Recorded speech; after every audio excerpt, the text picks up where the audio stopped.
Heyo, we're talking about the series of detective novels by Michael Dibdin that center around the Italian police officer Aurelio Zen. Aurelio Zen is a Italian federal police officer, something akin to the Italian equivalent of a U.S. FBI agent. He's in their national police. And Dibdin chronicled his story over about a dozen novels, over which took him 15 years or so. As the series progresses, each book sort of settles into a sort of rhythm. Since he's a federal police officer, his warrant extends all over Italy, so each book takes place in a different place, different part of Italy, and explores the specifics of what's going on in that region. So you have a crime of some sort driving the plot, but the real pleasure of these books is usually in the setting and the character interactions. And as the series goes on and was successful, Dibdin let himself sort of experiment more and more with structure and with using kind of very artificial literary tropes where things don't always end in a way that makes sense. The series is quite good. It's one of the there are a lot of detective series where every year you can count on a new book coming out, and often they offer the detective part, the crime solving part is really just kind of like this provides the spine of the book, and the pleasure of the book usually involves the character of the detective interacting with the world and the degree of sort of plausibility and depth that the writer can build into the world. Over time, at least I find that the actual working out of the plot it's still important, and it needs to be done competently, but it's not as important. Like, I don't mind a lot of plot holes in my detective fiction.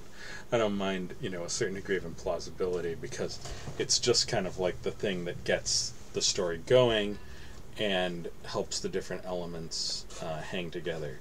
So Dibdin really plays this up, and one thing that makes his books really compelling and to some degree a little more realistic is that it's extremely rare for Aurelio Zen to successfully bring anyone to justice. In fact, I cannot think of a time when it happens. He usually is in a position to uncover what happened to the to the reader's satisfaction, but in his world, actually bringing a successful prosecution against people involved is quite difficult. There are a lot of times where he discovers what's going on, but there are like political pressures, or there are gangsters involved who are going to solve the problem in some extra legal way, or they're the person who deserves punishment will get it, but it won't be like formal legal punishment. It's interesting. It's something like the American private eye tradition, in which it's very common for criminals to not get openly prosecuted for their crimes, but rather to sort of be punished by the detective as a vigilante, or by someone else in the story on a private motive, but for the whole story not to come out. That's very common in the private eye tradition of, say, Raymond Chandler and Robert Parker. But since Zen is an officer of the court and an officer of the law, how does and he's supposed to make cases. Occasionally, of course, he runs across something in his capacity as a private citizen, but most of the time, he's trying to do his job and running into all sorts of, entanglements. So what keeps him from doing this? And what Dibdin creates, literally, what he creates in this series is actually a really good portrait of a weak and divided state. I mean, I don't know if Italy deserves this portrait. I don't know if it's intended to be intentionally realistic. My sense is that this is common everywhere. I don't think he's singling Italy out as an unusually divided or corrupt or weak government, but the pressures involved are portrayed really well, involved in Zen's attempts to bring.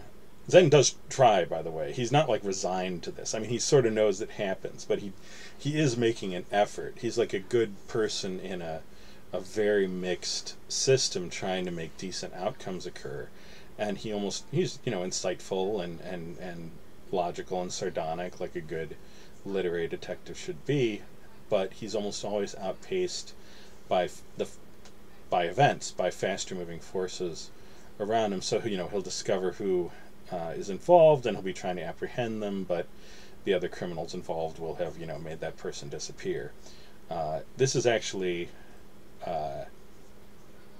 foreshadowed in the very first Zen book, which is called Rat King. It's a portrait of a very corrupt family, a powerful family, in which a murder has happened, and no one in it comes off well. The difficulty is sort of just determining who of these pretty horrible people exactly is responsible and what will occur because of that. But when we meet Zen, we learn that as a younger officer in the late 70s, he was briefly involved in the investigation into the Aldo Moro kidnapping. Aldo Moro was the Prime Minister of Italy, and he was kidnapped, supposedly, by the Italian Red Brigades, the sort of leftist terrorists who were active in Italy during the late 60s and 70s. And after a while, when the Italian government refused to ransom him or to negotiate with them, they killed him and left his body in a trunk. That's the official story, but there have always been rumors that there was more to it than that. And Zen is right at the heart of this, and it's sort of implied that Zen was about to discover some bit of evidence that might show that there was more to the story, or that he might be able to stop the crime entirely. But they got to him, they overpowered him, and he was never able to make the case. He was checkmated. So quite early, the theme of Zen as the truth seeker, who is hampered as much by his own government, as much by the source of his authority, as by his antagonists, the criminals who he's seeking, is set very strongly right away. That's the essential theme of the story, is Zen trying to find out the truth of what occurs, and he usually does, but then being able to act on that knowledge, he's invariably stymied by some combination of the power of his antagonists and the deeper interests of the institution that he's part of. There's lots of touches of this in the books. In one of them, for example, Zen reaches out to an old friend of his who used to work in the police department and then went into private security. And this guy helps him, but he realizes, he's called on him before, but he realizes this time that as an ally, he's not really interested in Zen's values or goals anymore. He's helping Zen because Zen's an old friend, and that's it. It's just a relationship maintenance thing. He's not really concerned about Zen's goals of justice and truth. And of course, after that, he can't really call on the guy to the same degree, because although he likes him, if they don't share values, Zen doesn't have a hell of a lot to offer, and it becomes more of a transactional relationship, which is sad, because as we age and as time goes on, we want the relationships we build with our peers, and as they carry on, to sort of stay molded in the same shared ideals and the same shared values as when they started. But life pulls us this way and that. By the later books, Zen is quite lonely. It's sad to say. You get the impression that he just hasn't worked hard enough because he's been trying to do his job, he hasn't worked hard enough at, like, getting on. He winds up with these tough postings and these weird jobs because, you know, he's got a decent reputation around the place, but he's not like a glad hander. He's not like the kind of guy who's simply trying to make captain. He's a guy trying to do the job, and so he doesn't have, he doesn't have family, not close family anyway. He does make a family connection at one point in the books, and then it's ripped away. He doesn't have close friends. He doesn't have deep connections in the department, and it's kind of rough.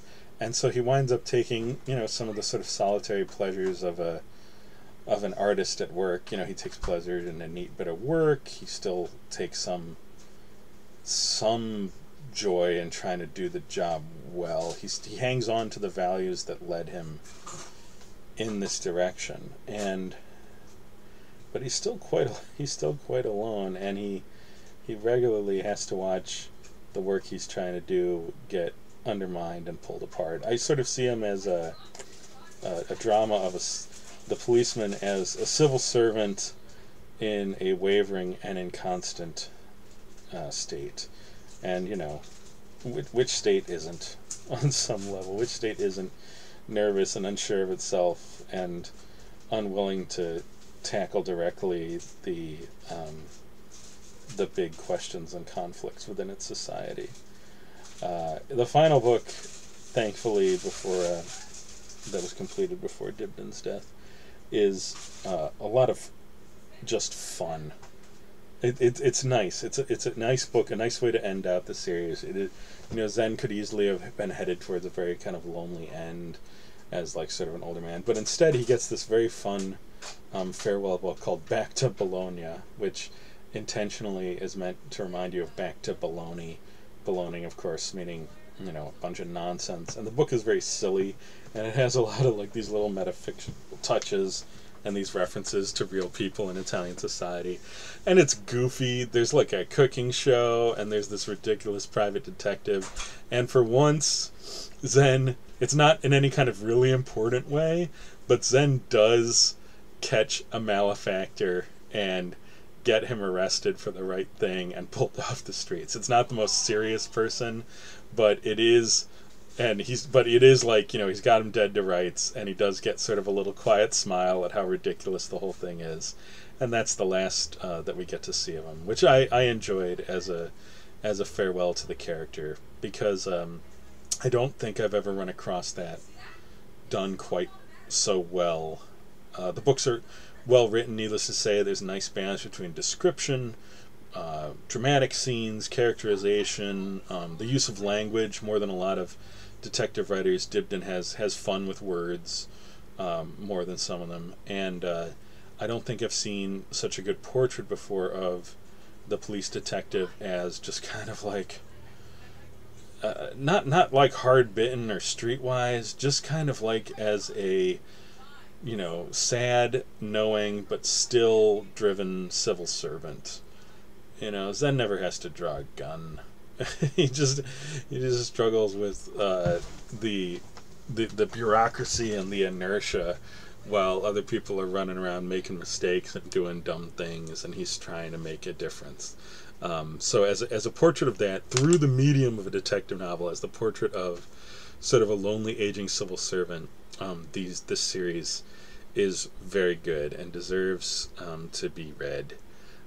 They parallel, I would say, to John le Carré's espionage tales, which also sort of unpack a popular format and strip it of its sort of thrilling parts and sort of rebuild it around a more realistic sense of sort of human motives and the problems of making intelligent interventions in the world, like just stupidity, inertia, allies who aren't good allies, these sorts of things. So if you're looking for a series, this would be one to dig off the shelves.